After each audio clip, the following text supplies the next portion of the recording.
kauna-unahang pagkakataon bilang isang professional boxer. Natalo niya ang kanyang katunggali at magmula noon, nagsunod-sunod na mga kompetisyong kanyang sinalihan. Sa mga laban niya sa Cebu, Cainta, Marikina, Negros at sa iba't ibang lugar sa Pilipinas, lagi siyang nananalo. Kaya naman, sa edad lamang na 18 taon, naging champion si Jim Rex sa RP Bantamweight Division. Jim Rex! Sir, ngayon pala. Mag-aalas 12 na, dito ka pa rin. Tinatapos ko lang po itong ensayo ko, sir. Eh, baka naman masyado mong pinapagod ang sarili mo. Magpahinga ka naman. Sige po.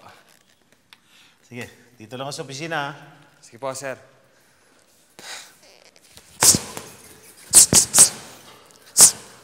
Jim Rex. Sir.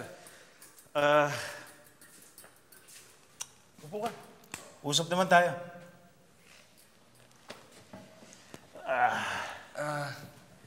Bakit ho? May problema ho ba? Wala naman. Alam mo, Jim Rex, hindi ko pa pala nasasabi sa'yo kung gaano ako ka-proud sa'yo. Magaling ka eh. Nung una pala kita makita, alam kong malaking potential mo. Salamat ho, sir. At alam kong malayo pa mararating mo. Nakikita ko yun eh. Lalo na at sadyang determinado ka. Magaling ka, kaya galingan mo pa. Nandito kami para bigyan ka lang ng suporta. Talagang salamat, sir. Sige!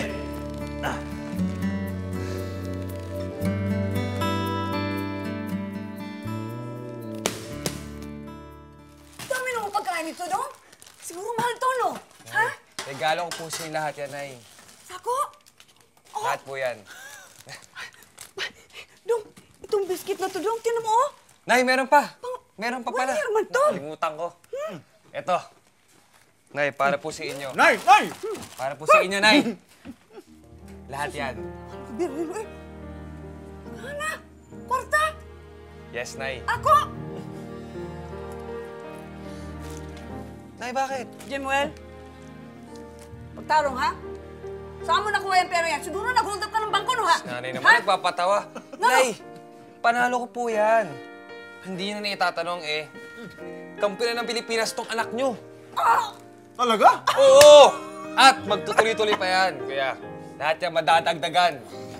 Kulit talaga ng kapatid ko! Siguro, marami ka ng chicks, ano? Ha? Sino bang girlfriend natin ngayon dyan? Ha? Kaya wala nga eh. Ensayo pa lang. Gusto yung panahon ko. Kaya hindi ko muna iniisip yung babae. Di bale, pag meron akong chicks, bibigyan kita. Huwag kang mag-alala. Ikaw pa.